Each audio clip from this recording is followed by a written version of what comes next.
the offense is making a lot of mistakes right now, whether that's turnovers, whether that's penalties, whether that's missed assignments, right? I mean, there are sometimes people want to get on Jeff Grimes for throwing a bubble screen, but the bubble screen's set up and a guy just misses a block. Now, there's a second conversation to be had where you can say, why are you running a bubble screen if your guys aren't blocking people? And that's something that maybe you need to kind of figure out along with it.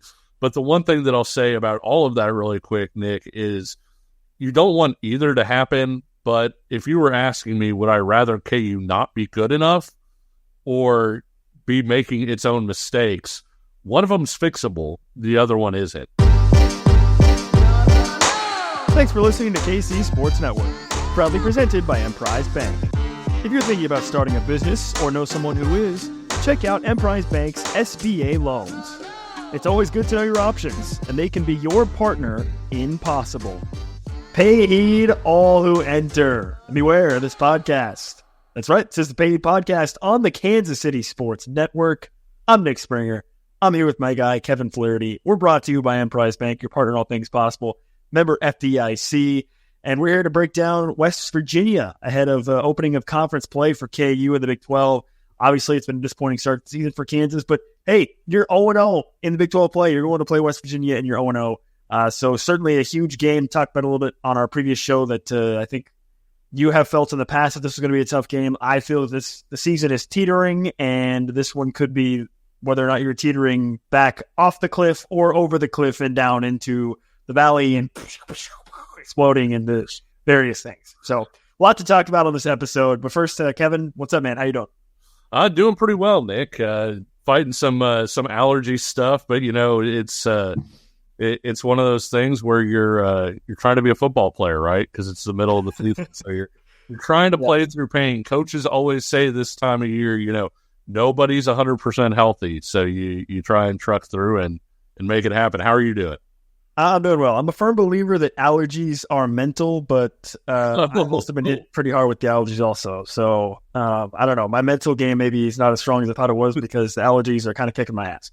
So it is what it is. But we're going to try and rally here for today's show. Before we really get into the show here, I did want to shout out on our KCSN Mint Mobile hotline. You can join the conversation. You can send us your questions and comments at 913-407-6524. That's 913-407-6524. Also wanted to give a shout out as well to all of our commenters on our YouTube channel. You can head over to our YouTube at Kansas Jayhawks KCSN. I know John Lee is a guy that's been commenting a lot of our videos, so thanks so much to John for your feedback and sharing your thoughts. You can join us on the Mineral Hotline as well. You can tweet at us at Flaherty KCSN, at Nick Springer 29. You can follow us on our Pay Heed podcast on Twitter as well, which is at Pay Heed KCSN for updates from press conferences and so on and so forth, live as they happen. So lots of ways to get in touch with us. We had a listener, Jayhawk Lasso, who may be somebody that people are familiar with on KU Twitter.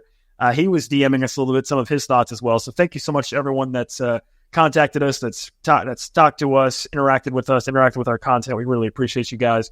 And on the KCSN Mobile Hotline, we got a text last week, which was from, I assume this is from Seth, who is the, I can't remember his last name off the top of my head, who is the coach for the KU rugby team, KU Club Rugby here in Lawrence, talking about their season underway as well for the KU Club Rugby team. They're going to play at K-State in rugby. So, everyone wants to talk about the Sunflower Showdown coming up later on this year on the football field. How about the Sunflower Showdown in rugby? That's pretty cool. They're going to be also back home. They play at the Westwood Field, by the way, in case anyone's wondering, in Lawrence. They're going to be playing Oklahoma State. And then how about this? On October 5th, they're going to be playing Missouri in the border war in rugby. So I wanted to give a shout out to our rugby friends. Thanks so much for the message as well on the KCSN Mint Mobile Hotline. And then also got this from earlier this week. This is from Eli. Here's what he said. Thank you for your podcast. I've been following them. You've been doing a great job with Kevin. To me, he said, I am not saying that the problem is the new OC JG, Jeff Grimes, because it seems like there are others, but Kansas was doing well up until the last bowl game, which was coached by Coach Jim Zabrowski, calling the plays.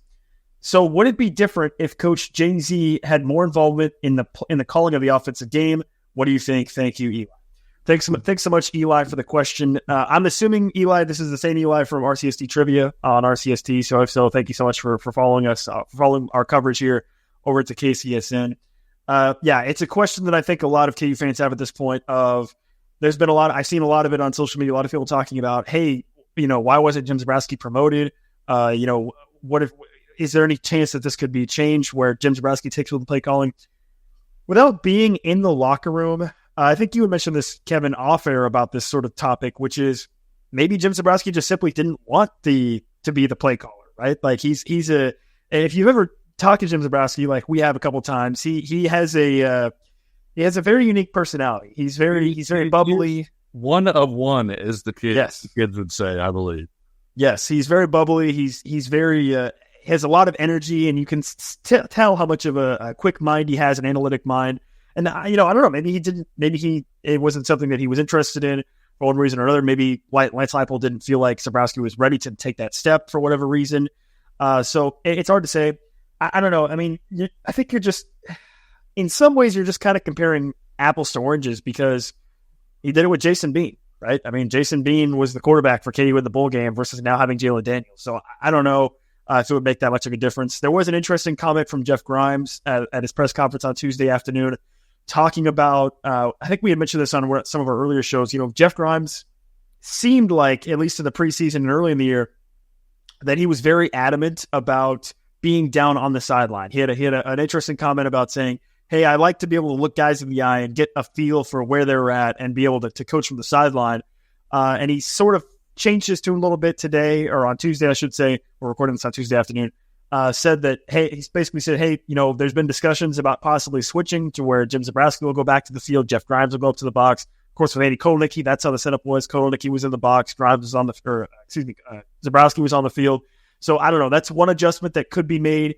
He said that no official decision had been made yet. Grimes said that. So that's something some adjustment that could be made as something to maybe, just give guys different viewpoints. Obviously, if you can see the game from more of a bird's eye view level, it may help you in play calling, seeing what the defense is doing from a little bit better angle. So I don't know. In terms of the Zabrowski versus Grimes thing, I think it's hard to say, just because while you have a lot of the same players with Jalon Daniels now versus Jason Bean versus the one game we saw of Zabrowski, right? Like, who knows really what that would look like if he ended up being in that in the position that Grimes is in now. I don't know. Do you have any extra thoughts on that one, Kevin? No, I mean, I think it's worth noting, Jalon Daniels has thrown I think 4 interceptions or is it 5 over the last 2 games. Jason Bean threw 3 in the bowl game with Jim Zabrowski there. And so, and UNLV, I think both of us would admit, got significantly better defensively between the 2 games. And so it's not easy, like you said, to make an apples to apples comparison. Also look at the fact that Jim Zabrowski had a full month basically to prepare for calling that game and prepare the offense for what UNLV liked to do defensively and all of those things. And so there are some different things there. I think the other part that I would mention is all the quarterbacks love Jim Zabrowski, right? Like, I think his personality really meshes with all of them, and they talk all the time about how good he is at getting them to move past mistakes. And it's not just mistakes, right? Like, he talks about the fact that, hey, you just made a great throw, but the most important throw is your next one. Hey, you just made a crappy throw? Okay. But your most important throw is your next one. And so he's also there to kind of help shepherd them through success a little bit. And I think having him down on the field where he's having those personal interactions with Jalon Daniels when he comes off the field, I think maybe gives Jalon a little bit of a personality kind of security blanket there with somebody that he's used to as well. And I think, Grimes is, I think he's a really honest guy. I think that in a lot of press conference settings, you're not likely to get a whole lot of information out. And, he really listens to the questions. He kind of processes and talks himself through the answers. And I think when he talked about, hey, I like to see where guys are, I like to do all of that. The interesting thing about all that, Nick, is Jim Zabrowski knows the players better, right? Like, in some of those cases, he recruited these guys. He's certainly been here for longer. And so maybe it is the sort of thing where Jeff Grimes does get to a point where he's really comfortable kind of seeing, okay, this is how this player responds to being challenged. This is how this player responds to adversity. But I think for right now, it's a relatively minor change that you can make that could potentially bear some fruit. Yeah, I agree with that, right? Because to what you said, maybe Jeff Grimes is able to focus more on the sort of, for lack of a better term, the tactics of the offense, sure, right? Versus so much trying to figure that out, because Jim Zebrowski, he has been with these guys. You know, I mean, this is a very experienced offense with Jalon Daniels, with Devin Neal, with the receivers. And I think that's where a lot of the frustration comes from is, man, you've got all these pieces in place and you swapped out one piece, albeit, you know, a very critical piece, the play caller. And now it seems like things have really kind of spiraled a little bit. But Jeff Grimes was quick to point out on Tuesday about the fact that, hey, look, on drives where KU didn't turn it over or have penalties, they had success, especially in the first half. So, you know, that's something to keep in mind is that, you know, Jalon Daniels looked really good in the first half. He started the game against UNLV 7 for 8 on completions, right? He had obviously a couple of touchdown runs as well. So it's not like it was all bad for KU against UNLV. It's just that in critical moments and in the second half, that's when things really slowed down for the offense. And obviously that led to sort of the, you know, UNLV coming back and ultimately winning the game as well. So it's an interesting thought. You know, I know a lot of people are probably looking for more extreme change. And I would just say this, like a change like that of swapping, you know, going from the press box to sidelines, vice versa, from the outside, it may not seem like a very big change at all. It may seem like, well, what the hell does it matter where the guy's at? You know, who cares, right?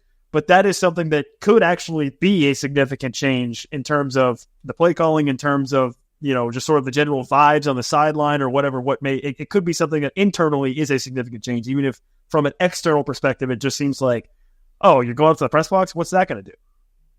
Yeah, I think so. And I think, too, when looking back at and rewatching these games and things like that, I think a lot of the stuff that's showing up with Jalon is kind of rust, and you expect him to maybe shake some of that off as well. And so getting somebody down there who knows him well, who can kind of talk him through all of those things, I think, like I said, I think it's a move that could be relatively small, that could be a relatively big thing. The other thing, Nick, and we've talked about it, but the offense is making a lot of mistakes right now, whether that's turnovers, whether that's penalties, whether that's missed assignments, right? I mean, there are sometimes people want to get on Jeff Grimes for throwing a bubble screen, but the bubble screen's set up and a guy just misses a block. Now, there's a second conversation to be had where you can say, why are you running a bubble screen if your guys aren't blocking people? You know, and that's something that maybe you need to kind of figure out along with it. But the one thing that I'll say about all of that really quick, Nick, is you don't want either to happen. But if you were asking me, would I rather KU not be good enough or be making its own mistakes? One of them's fixable. The other one isn't. And so I think Kansas is shown in this situation. Lance Leipold brought up yesterday, hey, both of the teams that we lost to basically by a play, and they're both ranked. And while I don't necessarily know that those teams are going to stay at those spots in the polls over the course of the year, it's even with the mistakes, I think Kansas has shown, hey, they're good enough to win those games, clean up some of the minor stuff, clean up the turnovers, the penalties, you know, make your blocks, do your assignments, and you could see Kansas start to play a lot more like the program that people kind of hoped that they would be this year. Yeah, if nothing else, I think it's great that fans are up in arms about this because it shows that people care, right? They had bought in and they care about this team. I mean, so much of the last decade plus has been apathy of losing. Oh, okay, whatever, who cares, you know, right? Moving on to basketball season or whatever. So people really care. But unfortunately for this iteration of Kansas football in 2024, time's kind of running out. Like I said, I mean, it feels like the season is teetering a little bit. Because, you know, for right now, you can sort of use the phrase, oh, well, you know, we're 0-0 in Big 12 play. Like, you know, we just hit the reset button and go into Big 12 play. Well, if you start Big 12 play 0-1, guess what? That's out the window now, too. And you're in serious trouble. So KU's going to open Big 12 play against West Virginia. They're 1-2.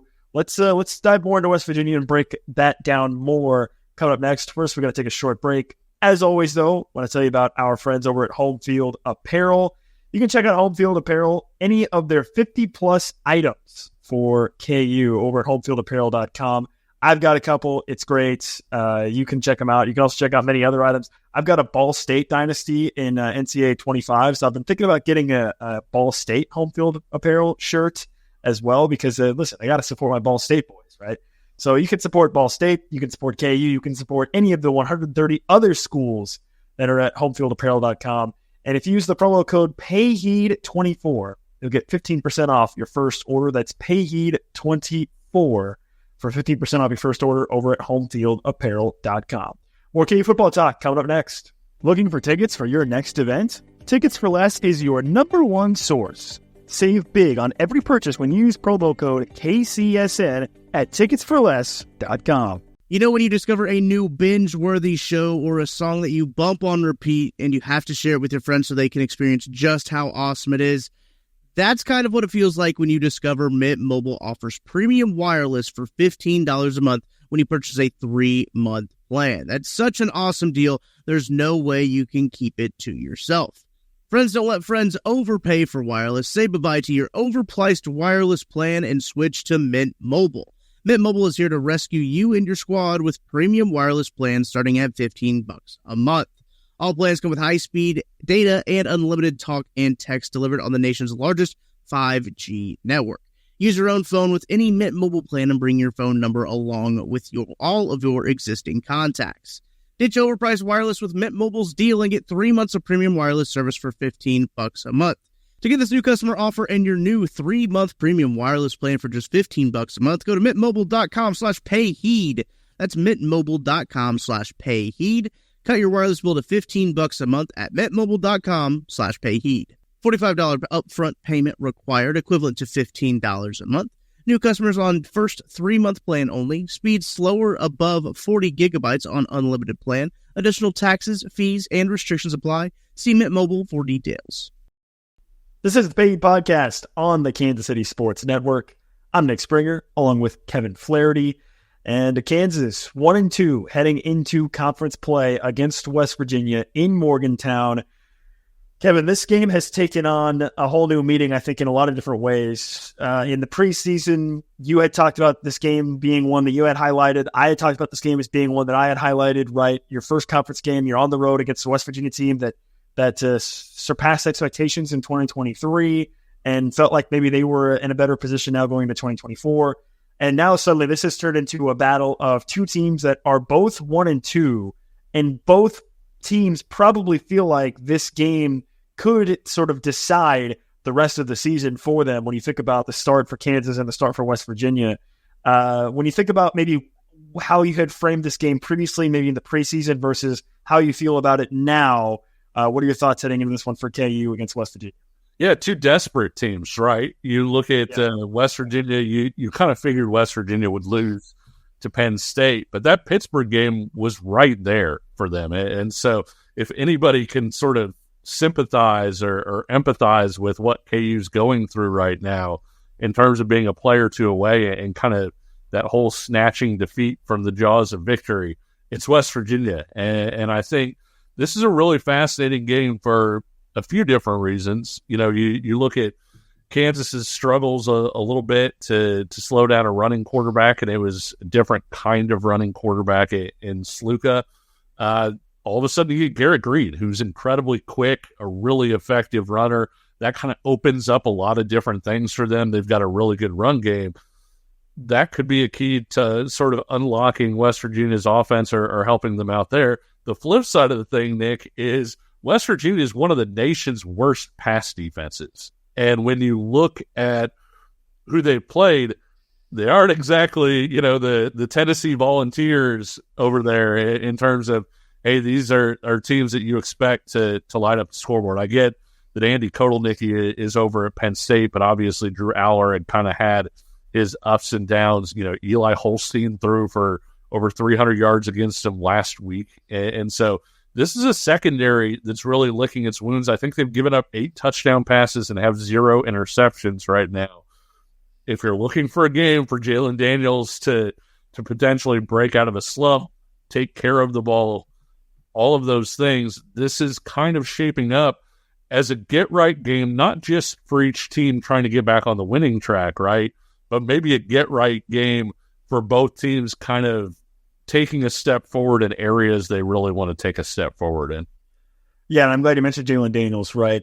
Because I don't think I mentioned this on our last show, but after the Illinois game, I kind of sat back and reflected a little more, and I thought, man, surely Jalon Daniels is not going to play that bad again. Well, then the UNLV game happened, and it's like, crap, okay? So now I'm trying to decide, okay, do I want to just double down on that and say, okay, surely Jalon Daniels doesn't have another bad game? I will say he was great to start against UNLV. Oh, yeah. And I thought he actually closed pretty well. He was 4 of his last 6. The Savion Morrison completion kind of seemed to get his dauber back up, as an old timer would maybe say. But after that, I thought he was pretty good. One of those 2 incompletions was a throwaway too, so it wasn't like he missed on a pass. He was really kind of 4 of 5 after that point. A lot of people are going to look at that game-ending sack. That was just blown blocking. There wasn't a whole lot he could do with where he was at. But for 20 minutes in there, Nick, he really struggled. 20 minutes of game time. And so when you're looking at this, I'm interested to get your thoughts, and you alluded to it. I think he was bad for longer than 20 minutes of game time against Illinois. I feel like the 20 minutes against UNLV, when there was such great play on the front end and better play on the back end, maybe there is a little bit of hope to say, hey, he's probably not, you hate to keep saying it like, oh, it's not going to happen again, but maybe he is trending in the right direction is the way that I would put that. Well, yeah, after the UNLV game, I mentioned this, for me, the real concern, there were two concerns for me really after the UNLV game as it pertains to Jalon Daniels. One was he was not good at the UNLV game, but he was not good in a different way than what he was not good in Illinois. Against Illinois, I came away thinking, man, just mechanically, it didn't feel like he really fully had the, or just kind of missing some throws mechanically. And then against UNLV, it was more of just dumb decisions or just bad decisions. So it's like, okay, that's not great. And then again, I went back and listened to sort of what Lance Leipold had said, and even what Jalon Daniels himself had said post game against UNLV, and it really sounded to me like 2 guys that didn't know what the problem was and didn't know what the solution is. Right? Like, it's one thing to know what the issue is and not have an answer, but if you don't know what your problem is and you don't know what the solution is, that makes it really that much worse. And obviously, KU has a very short amount of time to try to figure all that out heading into this game against West Virginia. So that's kind of the negative side. The positive side is Jalon Daniels is the type of player that I think he is that type of quarterback that if you just get him going and he has that confidence, he can really turn it on, right? And this would be a game where perhaps the opening drive for Kansas, it really has some heightened importance because of that, right? If they're able to go out and have some success early, and maybe even furthermore, almost the opening drive of the third quarter for KU may become even more important, right? Depending on what the score is. Where obviously KU in the third and fourth quarter against UNLV really struggled. So maybe it's that first possession of the second half where you say, okay, we need to set the tone for these final 30 minutes, and that will be the key. So maybe that'll be the possession that'll be keeping a close eye on for KU against West Virginia. And yeah, like you mentioned, West Virginia's pass defense has been bad to abysmal. And so that is an opportunity for KU to possibly capitalize if they feel like Jalon Daniels can get back on track. And obviously you still want to utilize Devin Neal. You still want to utilize the ground game for Kansas and keep that balance and go to what's working. But yeah, I'm very curious to see Jalon Daniels play again because we kind of touched on it in the show earlier in the week. Like, if Jalon Daniels does have another bad game, like a really bad game, multi-interceptions, KU loses, right? We're not that far away, I think, from possibly opening up a legitimate conversation about, okay, does he need a game off? Does he need to just be benched and kind of go from there? Obviously, I think it's probably a bit ludicrous to suggest that right now, going into this game against West Virginia, but we'll have to see how he plays, how he responds, and again, maybe it's me believing too much, but I just get the sense that Jalon is going to shake that off and figure it out. And I guess we'll just have to see it play out. But I have this belief that I think he'll figure it out and hopefully be in a better position to put KU in a place where they feel like they'll have a chance to win the game against West Virginia.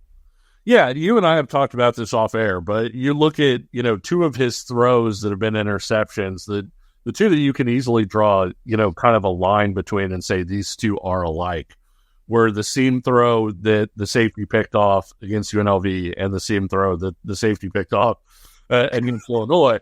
And when you go back and watch Jalon, and this is kind of what we've talked about, he's traditionally been a really good seam thrower, right? Like that's been a strength of his. He has a sense for that timing, or he has had a sense for that timing. And so stuff like that, you see it and you're kind of like, okay, this is something that he's probably going to figure out and get right.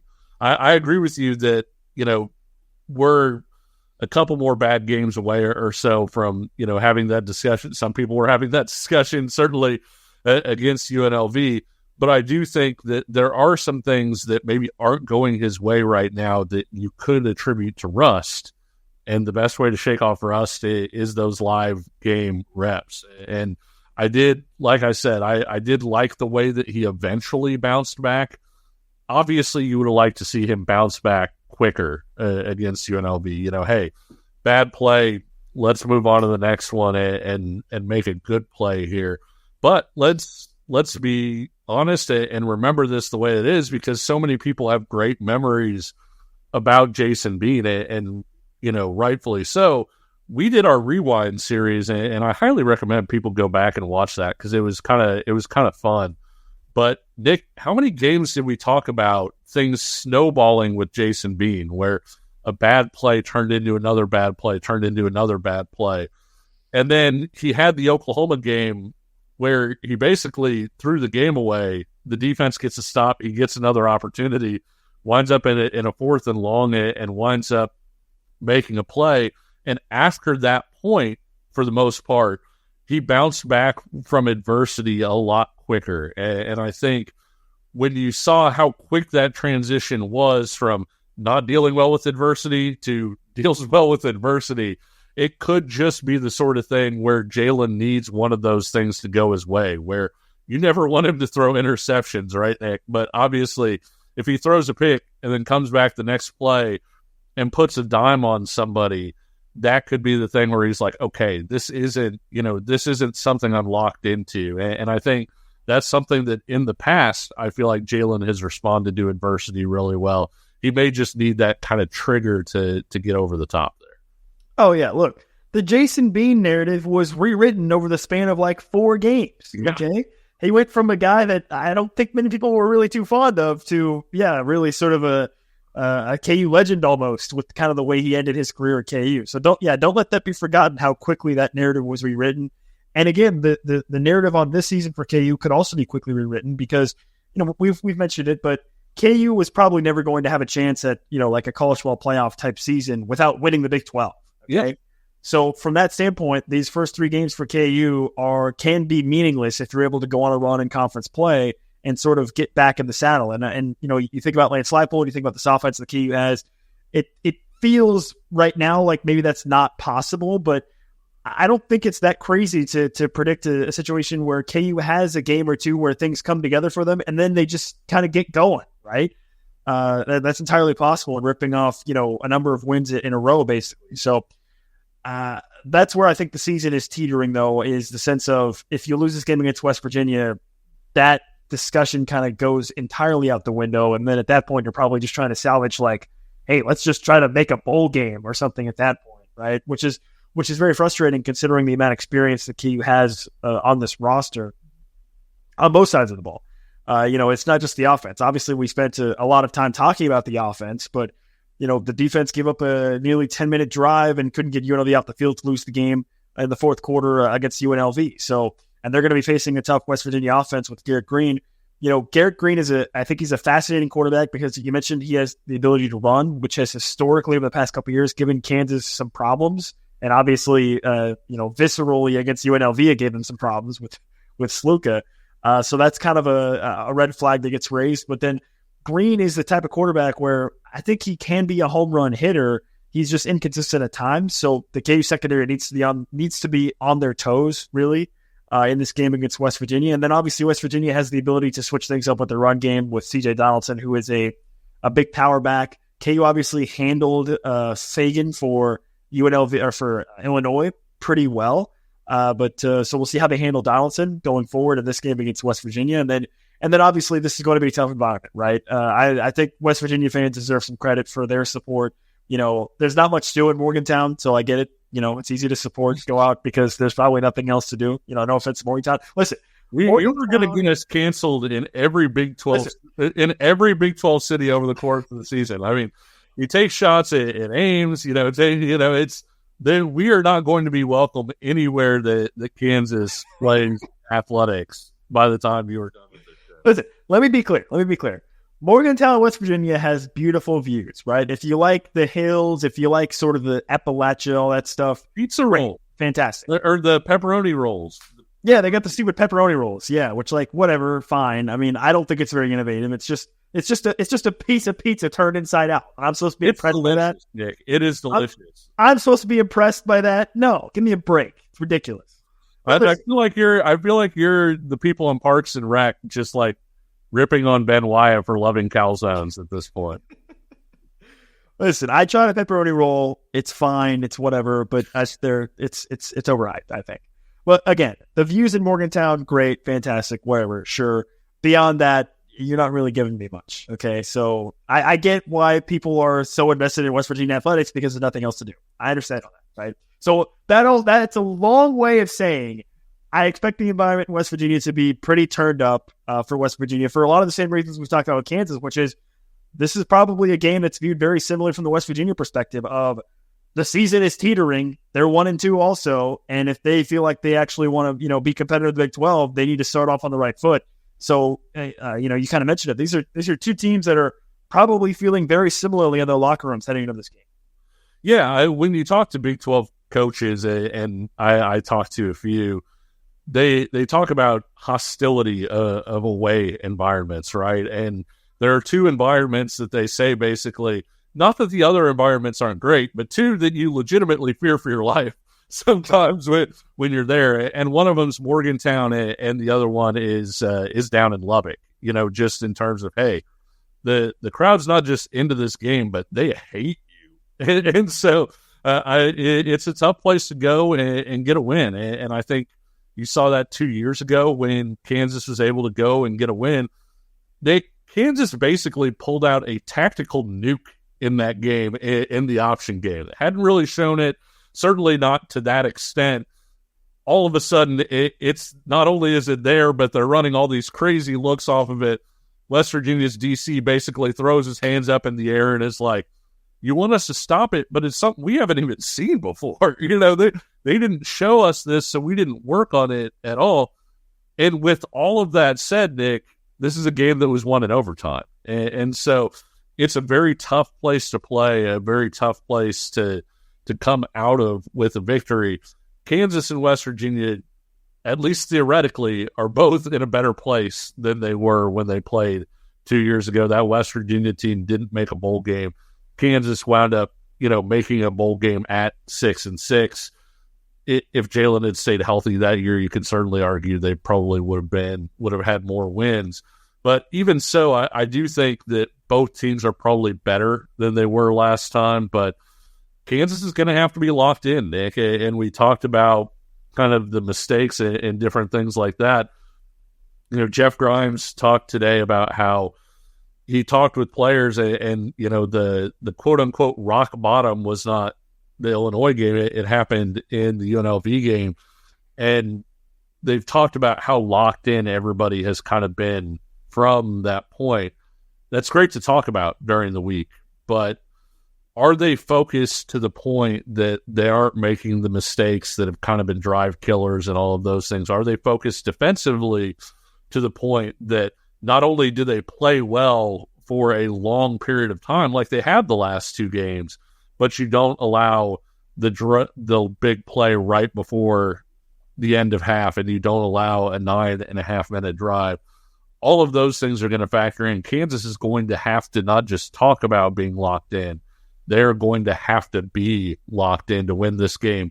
Even if West Virginia winds up, maybe not being as good as people expect, it's still going to be a game that you're going to need to be locked in for to come out of there with a win. Yeah, a couple things. Number one, I think it's very reasonable to fear for your life in Morgantown because their mascot literally has a musket. He has a weapon that fires a projectile. Very fair. Number one. Hold on. It was Oklahoma State, wasn't it, that Bo Pelini went nuts about like people firing off the guns and stuff? And I think Nebraska lost. I think Nebraska lost it at Oklahoma State or something, and he was basically saying, well, they got guys shooting off guns and all this other stuff, and basically complained about that. I will say this, though. If you go to a Big 12 Media Day, the West Virginia Mountaineer a lot of times is carrying beef jerky with it. And so that is a guy that you shouldn't have a problem, kind of saddling up to and making friends with. Well, I'm not going to make friends with him if he's holding a musket. I can tell you that. I'm going to be standing far away. And then the second thing, you mentioned the option game that KU utilized against West Virginia 2 years ago. And KU obviously utilized some of the speed option with Jalon in the game against UNLV. And honestly, it worked out. He had 2 rushing touchdowns. So that could be a situation where if Jalon is still struggling to throw the ball, utilize him in the option game. Utilize him in the option game and try to get him effective there. I think Jeff Grimes, again, mentioned this. It's unclear about Daniel Highshaw's status, by the way, for the West Virginia game, which is a bit unfortunate for KU. But in lieu of that, Jeff Grimes sort of almost really like tripled down at this point on this idea that it's very clear that Jeff Grimes wants or has an idea or a vision of what he wants to do with Devin Neal and Daniel Highshaw on the field at the same time. He's mentioned that probably 4 or 5 times publicly at this point of, hey, I really want to see those guys on the field at the same time. Part of that, I'm guessing, involves the option game a little bit with those 2 players. We'll see what Daniel Highshaw's availability is for the West Virginia game. Obviously didn't play against UNLV, which I think did hurt KU in the second half of that game as well offensively. But yeah, if Jalon Daniels is going to continue to have issues throwing the ball, utilize him in the option game. Right? We know he's a great runner. Obviously, people immediately think, oh my gosh, injuries, whatever. And listen, you just got to play with confidence. You just got to play with reckless abandon. You got to play, caution-free, really, with Jalon Daniels at this point, because what do you have to lose? You're already 1-2. You need a win. You desperately need a win in this game. So it should be wide open for you. If you think that that's the best way to sort of get things going, use the option. Use the option game in this one. It worked well for you against UNLV. Jalon Daniels had 2 rushing touchdowns. Go back to it. Put some pressure on the defense with that and with Devin Neal, obviously, and so on and so forth. So that's it. That's something that popped into my mind as you were speaking of it, of, hey, go back to it in this game against West Virginia and string out this defense. Yeah, I think that's a good point. And I think it's also worth noting Kansas has not hesitated to run Jalon Daniels at this point. And Jalon Daniels has not run like a guy who's been worried about getting hurt. He took that huge shot on the sideline against UNLV where he could have stepped out of bounds and instead, kind of went right into the defender and took a shot. Jalon is running with a physicality to him right now. He's running like he's not worried about all of those things. And quite frankly, the last couple games, even though he didn't carry the ball a single time against Lindenwood, which of course is maybe not the worst thing. You don't want your starting quarterback taking shots against Lindenwood. But in the 2 games since, KU does not seem like they're treating Jalon Daniels like a guy that's made of glass. They're treating him like, hey, this is our quarterback. If we need to run the option to have a play here, then we're going to run the option. Okay, Kansas takes on West Virginia, 2 1-2 teams in Morgantown. Kevin, do you have a prediction for how this thing is going to unfold? What's the line right now? Let me look that up for you real quick, actually. Let's see. I assume it's basically going to be a home field line where it's like West Virginia's favored by around a field goal or so. Yeah, it looks like 2.5. Man, give me 2.5. I called that. I'd say I could do this, except like if I actually tried to bet, I would lose the house. On unnamed sportsbook, because no free ads, it's 2.5.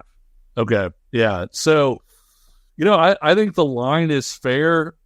You know me, Nick. I'm an optimist, even though you were the one that picked KU to go 11-1, and yeah, because I'm an idiot, and that's probably going to get mentioned every episode for the rest of the season, just kind of casually thrown in there. Listen, everybody knows that I'm stupid. Okay, you don't need to reiterate how dumb I am. It's like text the Mint Mint Mobile Hotline, Nick predicted KU to go 11-1. No, I picked him to go 10-2. But generally speaking, I think most people would say I'm an optimist. And when you hear me talk about Kansas fixing some of its issues and things like that, I tend to take a more optimistic path on that. And all of that is to say, I still think this is a pretty talented KU team, Nick. I think that so many of their wounds so far are self-inflicted. And quite frankly, they haven't come against bad teams. I don't think that Illinois and UNLV are ranked type teams at this point, but I also don't think that they're bad teams. And so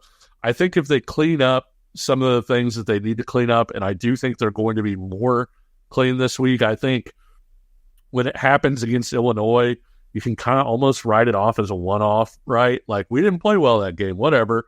And then you come out against UNLV, you play extremely well to start off, and then you kind of play lackadaisically after that point. I think that really nails down the point that the coaches are trying to make in all of these meetings this week.